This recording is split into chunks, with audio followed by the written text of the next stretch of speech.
Géopolis Télévision, dans les profondeurs de l'économie africaine. Tout de suite,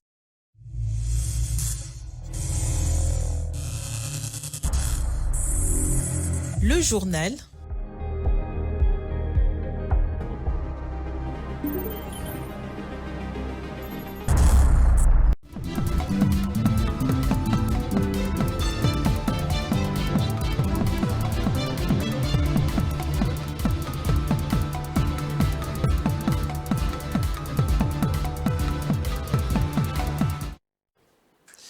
Merci de votre fidélité à Géopolis Télévision. Bienvenue à ce journal dont voici les titres. Situation du carburant à Kinshasa. Il n'y a pas de pénurie de produits pétroliers. Tout de même, la situation reste perturbée. Le vice-premier ministre en charge de l'économie a reçu les acteurs du secteur pétrolier pour lever le désagrément constaté. À la une, également, focus sur Mwanda Village. La contrée historique, place forte de l'histoire de l'esclavage au Congo, reste méconnue. Géopolis Télévision va vous la faire découvrir dans ce journal. Et puis, à l'international, la Côte d'Ivoire à l'ère de l'exploitation de l'or. Le pays compte relever la croissance avec de nouveaux gisements de ce minerai. Bienvenue à tous. Débutons avec ce sujet qui touche directement le quotidien des Congolais. Depuis le 3 octobre, le prix du carburant à la pompe a chuté de 13% dans la région ouest du pays. Mais les ventes, dont les stations-service, restent décevantes. Alors que certaines stations affichent des files d'attente, d'autres sont complètement fermées. Ce jeudi 17 octobre, le vice-premier ministre en charge de l'économie, Moukoko Samba, a rencontré des représentants du secteur pétrolier à Kinshasa pour discuter sur la situation. Alors, quelle est l'origine de ce désagrément? Tentative de réponse dans cet élément qui est signé Tamani Mujinga. La récente baisse de 13% du prix du carburant à la pompe dans la région ouest de la RDC, les Kinois rencontrent des difficultés pour se procurer de l'essence ou du gasoil. Ils doivent désormais faire la queue dans les rares stations-service ouvertes et approvisionner. Pour éclaircir cette situation, Daniel Moukoko Samba a reçu ce jeudi des représentants du secteur pétrolier dans son cabinet à Kinshasa. À l'issue de ces échanges, Franck Bosser, président du groupement professionnel des distributeurs des produits pétroliers et directeur général de la Société congolaise des industries de raffinage SOCIR, a souligné qu'il n'y a pas de pénurie de carburant, mais un besoin de réorganisation. Il a rassuré que les logisticiens travaillent activement pour résoudre les problèmes liés à une demande accrue engendrée par la baisse des prix. Les files d'attente observées à Kinshasa sont le reflet d'un engouement suscité par cette réduction des tarifs. La situation s'améliore actuellement et je m'attends à une stabilisation continue. Nous avons simplement constaté un décalage dans la consommation entre les stations membres du GPDPP ainsi que des complications au niveau de la distribution par CEP Congo, a ajouté Baba Diallo, vice-président du GPDPP et directeur général de Total Energies Marketing RDC. Un autre sujet majeur abordé lors des discussions concernait le remboursement des pertes de revenus. Bosser a confirmé que le ministre avait assuré aux distributeurs que les gouvernements honoreraient ses engagements d'ici la fin de l'année. Intéressons-nous à la circulation à Kinshasa sur la route de Matadi entre Mitendi et Matadi-Kibala. Usagers et riverains redoutent des embouteillages monstres. Cette route constitue la principale voie d'entrée et de sortie de Kinshasa en provenance du Congo central avec un volume de trafic très élevé. Cependant, elle ne dispose que de 2 bandes, dont l'une est en réhabilitation à certains endroits. Cette perturbation devrait durer entre 7 et 10 jours, durant lesquels les usagers devront circuler sur une seule voie en attendant que sèche le béton en construction. Cette situation met en évidence la nécessité de créer des autoroutes dans et autour de Kinshasa, ainsi que la nécessité d'établir des voies secondaires pour éviter de telles congestions. Nous allons justement emprunter cette route de Matadi qui mène jusqu'à Mwanda village. Bien que méconnu même des Congolais, ce village est à l'origine de la cité de Mwanda et constitue l'un des lieux où l'on peut revivre l'histoire de l'esclavage en RDC, à l'instar de l'île de Gorée par exemple au Sénégal. Je vous laisse suivre cet extrait du document intitulé Mwanda village sur les traces de l'esclavage, réalisé par Benny Fombo et Domomat. À 4 km de la cité côtière de Mwanda se trouve Mwanda village. Une petite portion des terres de la RDC riche en histoire liée à la traite des esclaves. Le site touristique majeur témoigne de ce sombre passé, le trou de stockage et la marmite des esclaves. La forme qui contient ces récipients a la forme d'une marmite. Et c'est comme ça qu'on appelait ça la marmite. Mais c'était un instrument qui a été utilisé par le marchand des esclaves, ceux qui achetaient des esclaves. Évidemment, c'était peut-être pour la conservation d'eau ou peut-être c'était pour la conservation d'autres histoires. À une centaine de mètres de la marmite se trouve le trou de stockage. Creusé dans le sol après l'abolition officielle de l'esclavage, il était utilisé comme une sorte de prison secrète pour les esclaves en attente d'être transportés par bateau vers les Amériques. Le premier pays qui a aboli la traite négrière, c'était le Danemark. Il y aura maintenant nos frères arabes qui, le marché se faisait toujours en cachette. Et c'est comme ça qu'ils vont creuser ces trous ici. Comme c'était strictement interdit, ils vont creuser un trou ici à Mwanda village. On a arrêté nos ancêtres, on les a attrapés, tout ça en cachette et on les gardait dans ces trous ici. Et c'est ces trous ici, avant de les embarquer, on les embarquait ici à la plage Tonde. Ce n'est même pas non loin, nous sommes à 100 mètres de la plage Tonde. C'est là où on les embarquait pour les amener à Zanzibar ou ailleurs. Les conditions y étaient extrêmement difficiles. Vous voyez, quelqu'un qu'on a mis dans les trous, c'était difficile de s'en percevoir qu'il y avait quelqu'un à l'intérieur. Et lorsque le bateau arrivait, c'est à ce moment qu'on les faisait sortir de ces trous-là pour les ramener au niveau des bateaux. Mais évidemment, c'était dur parce que avec les intempéries, les conditions climatiques, il faisait très chaud, vous êtes dans un trou perforé comme ça, c'était pas facile. Certains mouraient, ceux qui n'étaient pas forts, ils mouraient. Et lorsque le ministère du Tourisme a essayé de recreuser encore le trou, on a fait sortir quand même certains vertèbres, les ossements des êtres humains que nous continuons à garder. On attend officiellement lorsque le trou sera inauguré. C'est à ce moment que nous allons remettre ces histoires au niveau du ministère du Tourisme. De ces trous de stockage, les personnes capturées pouvaient être acheminées à moins de 10 km de là vers Sianfoumou. Et pour approfondir ces sujets, nous accueillons sur ce plateau Don Moment. Bonsoir Don. Bonsoir Monsieur Patrick. Voilà, vous avez réalisé ce sujet à Mwanda. Et Mwanda village, c'est un lieu de l'histoire, un lieu de mémoire de la traite négrière. Mais pourtant, déjà ici au Congo, le village n'est pas si connu. Est-ce que c'est le constat que vous faites aussi? Même personnellement, moi, en me rendant à Mwanda, je dois être sincère envers moi-même. Je ne savais pas qu'il existait un village appelé Mwanda qui a donné d'ailleurs son nom à la cité de Mwanda et au territoire. Je ne savais pas qu'il y avait un village Mwanda. Et pire, je ne savais pas que en allant dans ces villages, on pouvait revivre ou palper l'histoire de l'esclavage dans notre pays. On a toujours entendu parler de l'île de Gorée, par exemple. Au Sénégal, avec sa fameuse maison rose, la maison des esclaves, qui, selon certains historiens, accueillait des esclaves.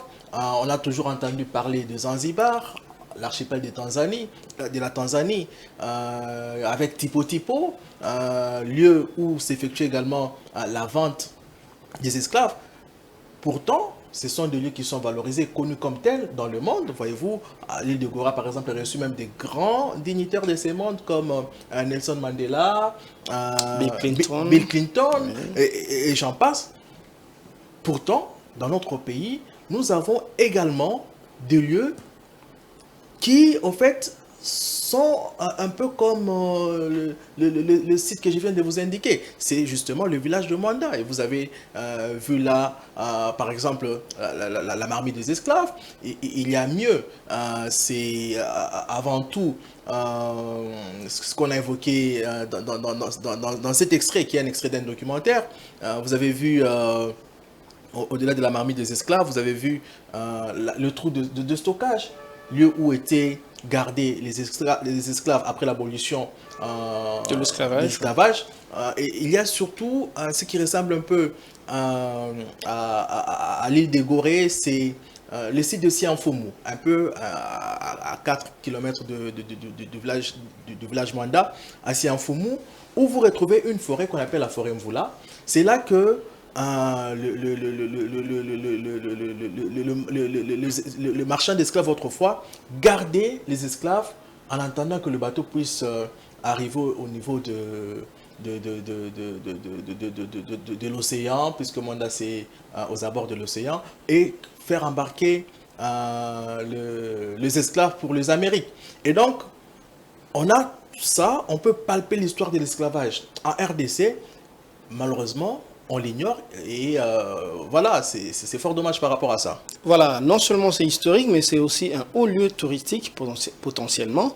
Vous dites que non seulement le site est méconnu, bien le village est méconnu, mais il est aussi abandonné, donc avec lui disparaît la mémoire collective. Effectivement, vous savez, je l'ai toujours dit, et peut-être que j'ai déjà eu à le dire sur ces plateaux, Cheikh Anta Diop, quand il veut donner la définition du peuple, il en donne 3 éléments. Et parmi ces 3 éléments, il parle d'un passé commun. Oui. Et ces lieux comme Mwanda Village, qui nous plongent dans l'esclavagisme et qui nous rappellent que nous avons été esclaves, nous tous, pratiquement les gens qui partaient de là, étaient des gens qu'on attrapait un peu partout. C'est comme Tipo Tipo qui prenait des gens jusque dans le fin fond du Congo pour les amener sur l'île... l'archipel des Zanzibar, c'est autant qu'on en faisait vers la cité des Mwanda aussi en Foumou. Et donc, c'est un lieu qui nous rappelle l'histoire, mais que nous ignorons. Et aujourd'hui, puisque nous ne le savons même pas, en fait, ça disparaît. Puisqu'en parlant, par exemple, de la forêt Mvula, forêt dans laquelle, je disais tantôt, étaient entassés les esclaves, parce que la forêt, en fait, elle est entourée des eaux. Il y a l'océan Atlantique d'une part, et puis il y a des rivières d'autre part, qui fait que les gens ne pouvaient pas échapper de la forêt. Ou encore le trou de stockage qu'on a vu à l'image. En fait, la forêt de Mvula, aujourd'hui, c'est un vaste champ. Les gens vont là pour y cultiver. Le trou de stockage, à peine, on l'a recreusé. On l'a recréé à peine, je crois que c'est à l'époque où l'ex-ministre de Sport était encore au ministère de... non, c'est avant le gouvernement actuel. C'est là qu'on a recreusé ce trou-là. Mais jusqu'à aujourd'hui où je vous parle, on n'a pas encore inauguré. Et pendant ce temps, le trou qu'on a recreusé, qu'on essaie de reconstruire, il a des fissures, il porte des fissures. C'est-à-dire que nous-mêmes, en tant que Congolais, nous ne savons pas entretenir notre passé, notre histoire. Voilà, nous ne savons pas entretenir notre passé, notre histoire. Quel est le plaidoyer que vous faites finalement pour ce village et pour le tourisme congolais en général? Récemment, il y a eu un atelier pour la validation de la politique nationale du tourisme. Et on s'est dit, lors de cet atelier, je l'ai dit comme Congolais, on s'est dit, voilà, jusqu'en 2030, on compte faire venir au Congo au moins 30 millions de visiteurs. Jusqu'en 2025, on compte au moins franchir la barre de 2 millions. Le tourisme, on le sait, ce n'est pas à démontrer, rapporte énormément d'argent. En Égypte, par exemple, avec les pyramides en particulier, c'est autour de 13 milliards de dollars juste pour l'année 2024. Et donc, il y a un fort potentiel avec cette cité et bien d'autres, si ils sont réhabilités, mis en valeur, si on les fait d'abord connaître auprès des Congolais que nous sommes, si le gouvernement, comme on l'a vu, a un peu ce qui commence à se faire progressivement, même avec l'actuel gouvernement provincial, on valorise le tourisme scolaire plutôt que d'étudier l'esclavagisme rien que dans nos écoles. Si on pouvait amener les enfants rien que sur ces sites-là, cela va permettre à ce que les objectifs que nous nous sommes fixés, de faire du tourisme un moteur de développement, un outil qui nous ramène des devises, avec la réhabilitation de ces sites-là, de ces lieux-là, on peut espérer, tant bien que mal, atteindre les objectifs que nous sommes assignés. Voilà, on a même suivi qu'au niveau de la province du Nord Kivu, le parc de Virunga est en train de perdre 50% de son potentiel à cause de la guerre. Merci de nous faire découvrir Domat, merci de nous faire découvrir le village Mwanda. Ce documentaire, en tout cas, il est exclusif à Géopolis Télévision. Vous allez le suivre. Restez fidèles à nos antennes. On va poursuivre avec cet élément. Une délégation de la République démocratique du Congo, conduite par le président du Sénat, Samalou Kondé, a participé à la 19e Assemblée de l'Union interparlementaire qui se tient à Genève, en Suisse, du 13 au 17 octobre. Cette délégation s'est satisfaite d'avoir réussi à faire inscrire la résolution de la RDC relative aux questions sécuritaires et humanitaires dans sa partie Est, au point d'urgence de cette 149e Assemblée de l'Union interparlementaire. Notons aussi que le Congo participe à la technologie de l'intelligence artificielle à travers ses minerais. Suivez.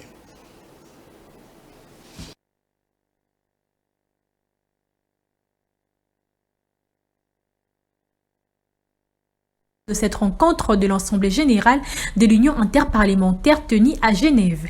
Bien que c'est la France qui a su passer sa résolution au détriment de la Palestine et l'Argentine, les représentants de la a réussi à inscrire la cause sécuritaire dans sa partie Est comme résolution dans le point d'urgence de cette rencontre de l'Assemblée générale de l'Union interparlementaire tenue à Genève. Bien que c'est la France qui a su passer sa résolution au détriment de la Palestine et l'Argentine, les représentants de la RDC reconnaissent avoir fait entendre leur voix à ces forums. Serait encore plus apprécié si la question de la paix et de la sécurité en République démocratique du Congo est rencontrée.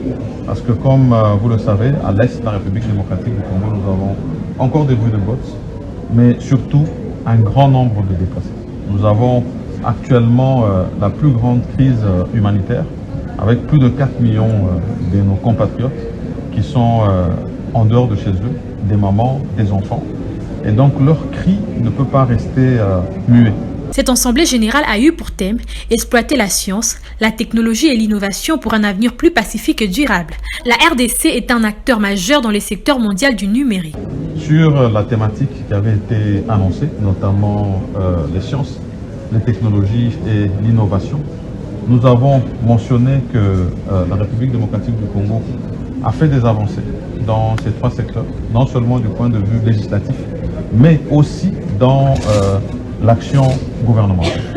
Et nous avons mentionné que nous sommes partie prenante et des acteurs surtout sur ces questions de l'intelligence artificielle, parce que nous participons du point de vue de nos minéraux à tout ce qu'il y a comme avancée technologique. Kinshasa ne manque plus depuis un certain temps à parler de la situation sécuritaire marquée par l'agression rwandaise via le M23 dans tous les forums qu'il participe. Évoquons à présent la situation sécuritaire en Ituri. L'une des missions assignées au gouvernement militaire de cette province, installée depuis mai 2021, c'est la protection des civils et leurs biens. Sous l'égide du gouvernement militaire, des avancées notables ont été réalisées pour protéger les civils. Présent à Lipri, dans le secteur Walendu-Djati, où une cérémonie d'accueil des déplacés a été organisée. Le gouverneur militaire, le lieutenant-général Johnny Luboyan Kachama, a annoncé le renforcement du dispositif sécuritaire dans 1 semaine ou 2 semaines pour la sécurisation de la population, des voyageurs et de tous les transporteurs. Je vous propose de suivre. Environ. Et c'est ce que j'ai promis à la population. À partir d'ici 1 semaine, 2 semaines, je vais encore renforcer pour que cette population soit sécurisée, les voyageurs et tous les transporteurs qui empruntent cette route, qu'ils soient vraiment sécurisés. Je suis quand même un peu content parce que les gens sont rentrés à Irumu, les gens sont rentrés à Nyakoundé, à Marabo, ici aussi, mais je ne suis pas content parce qu'à partir au-delà de Komanda, il y a une portion de territoire qui est vraiment, à part mes militaires, il y a encore la population qui hésite. Sur un autre front, à Kinshasa, le directeur général de l'APROSEM, Pascal Tchello, a présidé mercredi une séance de travail avec une délégation de la JICA conduite par le représentant résident adjoint de cette structure japonaise, Tonushi Kaito.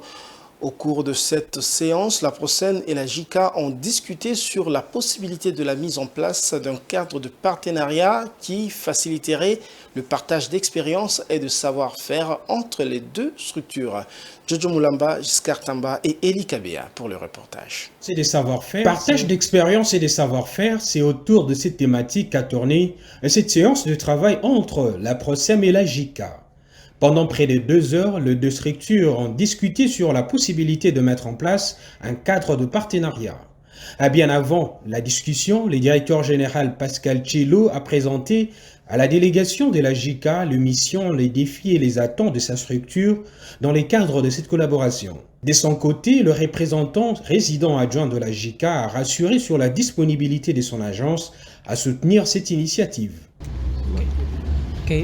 La JICA nous offre l'opportunité de stage au Japon. Donc, nous pouvons inviter des stagiaires au Japon et nous pouvons offrir des opportunités pour transformer le savoir-faire de la manière du Japon en expérience. Donc voici peut-être que ça pourra faciliter de faire des activités ici en RDC. Tout en saluant la détermination et l'engagement du chef de l'État Félix Antoine Tshisekedi Tshilombo dans l'émergence de classe moyenne et la production des millionnaires congolais, le numéro 1 de l'APROSEM s'est dit honoré par la présence de cette délégation de la JICA. Il souhaite que ses collaborateurs puissent apprendre le modèle de travail japonais. Le besoin le plus pressant d'abord, c'est de pouvoir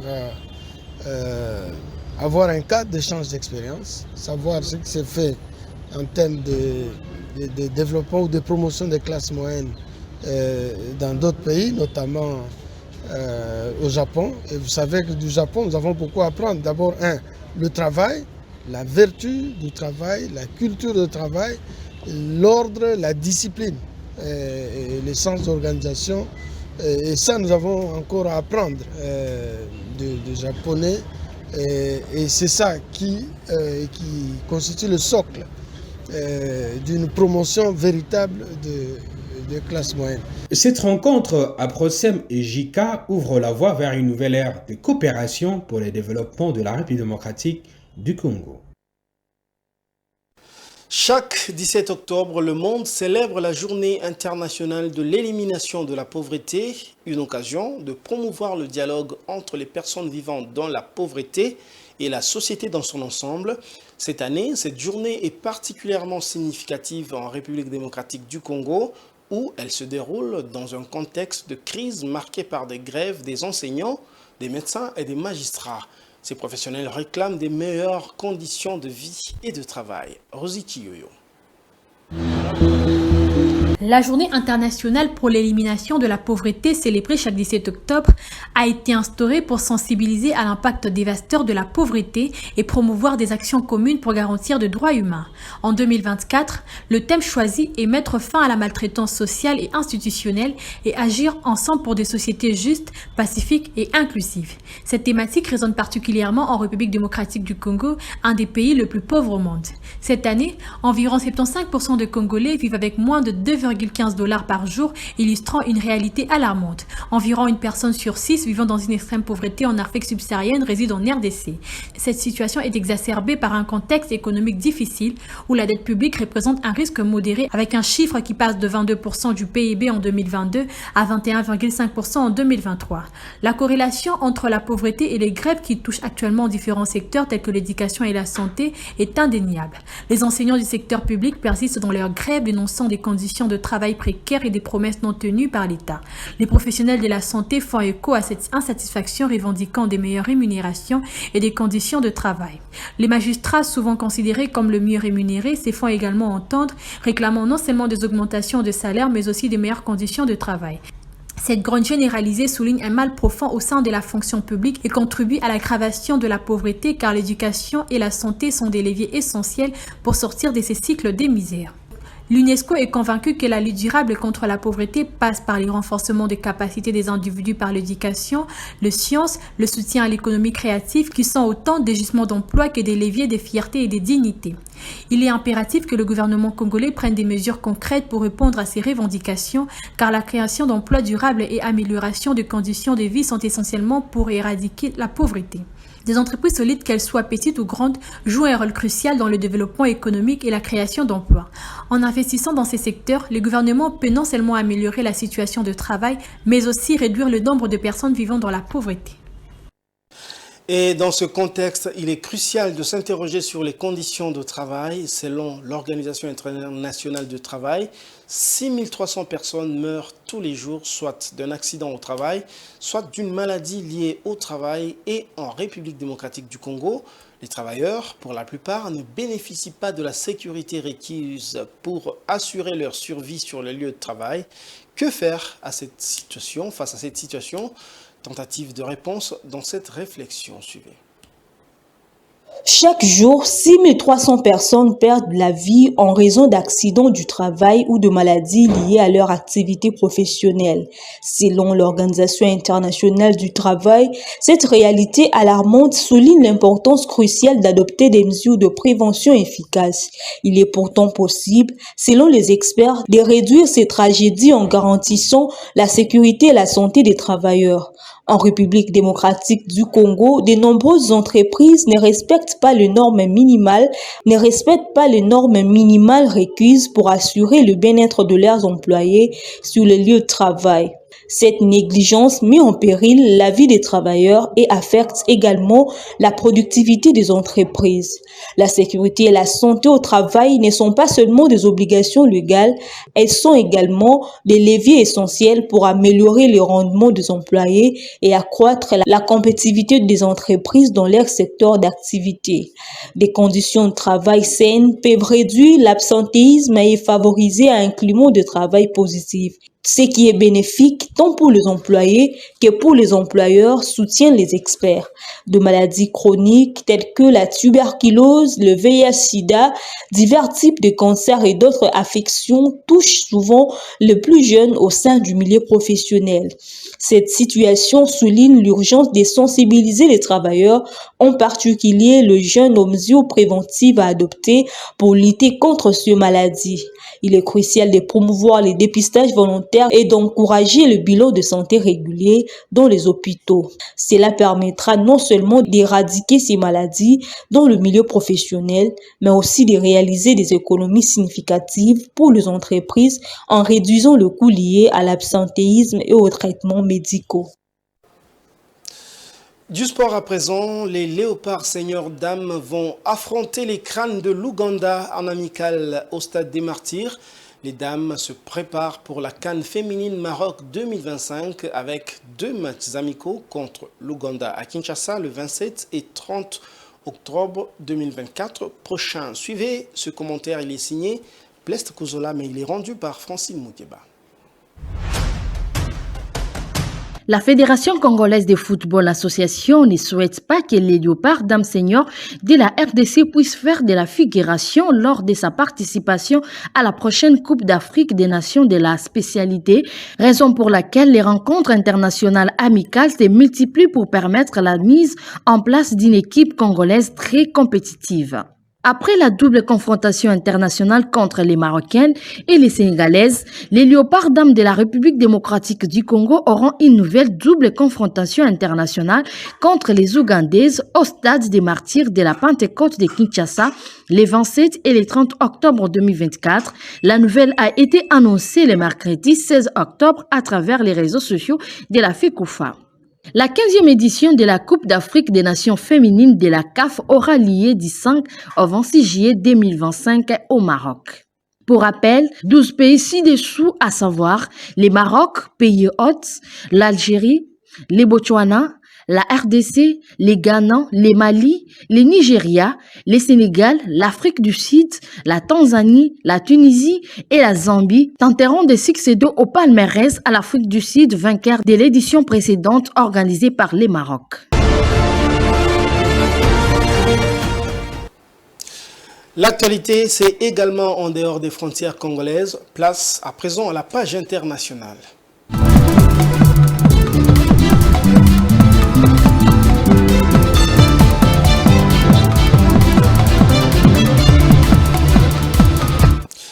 Je l'avais dit en titre, en Afrique de l'Ouest, le potentiel aurifère de la Côte d'Ivoire est estimé à 600 tonnes d'or par les autorités. Pour soutenir la croissance de la production d'or qui a atteint 51 tonnes en 2023, le pays compte sur des nouvelles découvertes de gisements exploitables. Suivez. Le gouvernement ivoirien a publié 4 décrets portant chacun attribution d'un permis de recherche minière, 3 pour l'or et 1 pour le lithium. Ces dernières années, la production ivoirienne d'or a connu une forte croissance passant de 38,5 tonnes en 2020 à 51 tonnes l'année dernière. L'octroi des permis de recherche peut favoriser de nouveaux investissements dans l'exploration, aboutissant à des découvertes susceptibles de soutenir cette croissance de la production. En ce qui concerne le lithium, le gouvernement a octroyé plusieurs permis de recherche ces 2 dernières années, notamment un permis à Calisi Resources Sales, filiale de la compagnie australienne Atlantic Lithium. Cette dernière pilote actuellement le développement de la première mine de lithium au Ghana. Une importante découverte des ressources de lithium dans les pays pourrait également propulser la Côte d'Ivoire parmi les futurs producteurs du métal en Afrique de l'Ouest, derrière les Mali et les Ghana. En attendant cette potentielle découverte de lithium, rappelons que le secteur minier ivoirien est dominé par l'exploitation de l'or, avec les métals jaunes représentant 13,7% des exportations totales du pays en 2023. La Côte d'Ivoire fait aussi partie des 10 premiers producteurs mondiaux de manganèse. Entre octobre et décembre 2024, les 3 pays membres de l'Alliance des États du Sahel, le Burkina Faso, le Mali et le Niger, espèrent mobiliser 455 milliards de francs CFA, soit environ 756 millions de dollars américains sur le marché régional de l'Union économique et monétaire ouest-africaine UEMOA. Ce montant provisoire est inférieur aux 865 millions de dollars que les 3 États membres de cette alliance ont levé sur le marché régional de l'UEMOA au cours du 3e trimestre 2024. Damani Mujinga. En octobre et décembre 2024, les 3 pays membres de l'Alliance des États du Sahel, le Burkina Faso, le Mali et le Niger, espèrent mobiliser 455 milliards de francs CFA, environ 756 millions de dollars, sur le marché régional de l'Union économique et monétaire ouest-africaine, selon le calendrier prévisionnel des émissions des États de l'UEMOA sur la période. Ce montant représente 32% sur le total de 1 382 milliards de francs CFA que l'ensemble des pays de la zone UEMOA compte lever au cours du dernier trimestre de l'année. Ces opérations se feront via des bons assimilables du Trésor et des obligations assimilables du Trésor. De manière détaillée, le Burkina Faso compte lever au total 225 milliards de francs CFA, dont 60 milliards de bahts et 165 milliards de watts, ce qui représente 26% du total des émissions sur le marché sous-régional au cours de la période sous revue. Le Mali, pays qui détient la présidence de la Confédération de l'AES, quant à lui, veut mobiliser 150 milliards de francs CFA, dont 80 milliards de bahts et 70 milliards de francs CFA de watts. Pour sa part, le Niger, qui revient sur le marché après 1 mois d'absence, prévoit d'émettre des bahts de 80 milliards de francs CFA. À noter qu'au cours des 9 premiers mois de 2024, les membres de l'AES ont mobilisé environ 1866,5 milliards de francs CFA, soit 3,10 milliards de dollars sur le marché régional. Des levées de fonds qui reflètent le besoin de financement de ces 3 pays actuellement confrontés à des défis sécuritaires et économiques. Faisons à présent un tour d'horizon des parutions du jour à Kinshasa avec notre revue de presse sélectionnée et commentée par Damani Mujinga.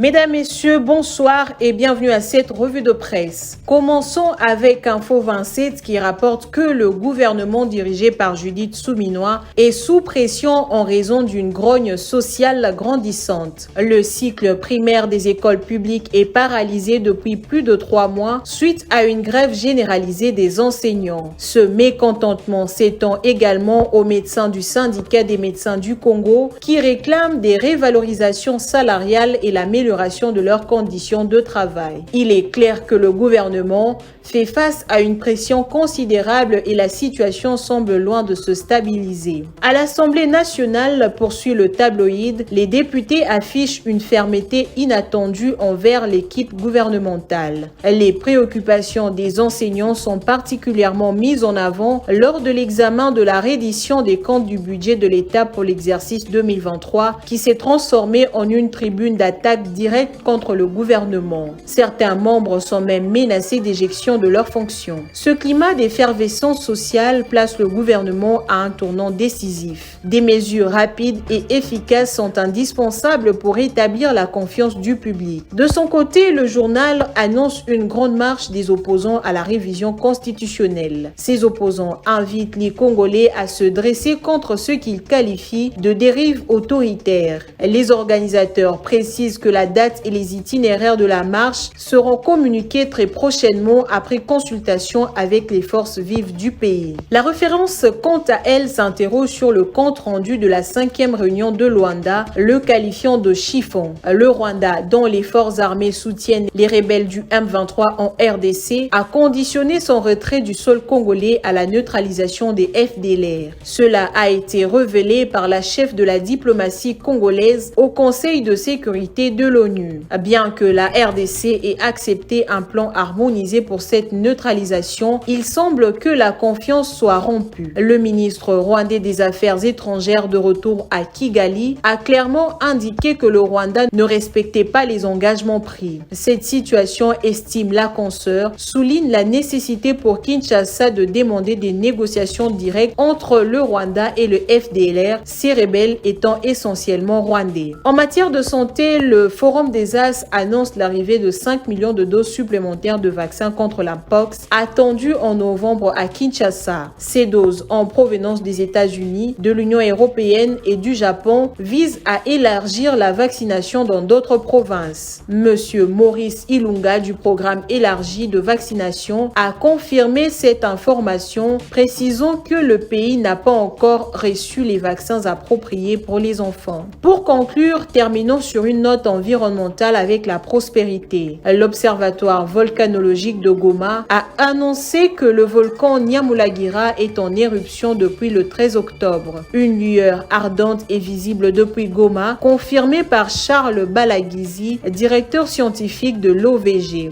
Bien que cette activité éruptive soit préoccupante, le danger pour la population de Goma est actuellement éloigné. La lave se dirigeant vers le parc de Virunga. C'est ainsi que se termine notre revue de presse. Merci à vous pour votre aimable attention et à la prochaine.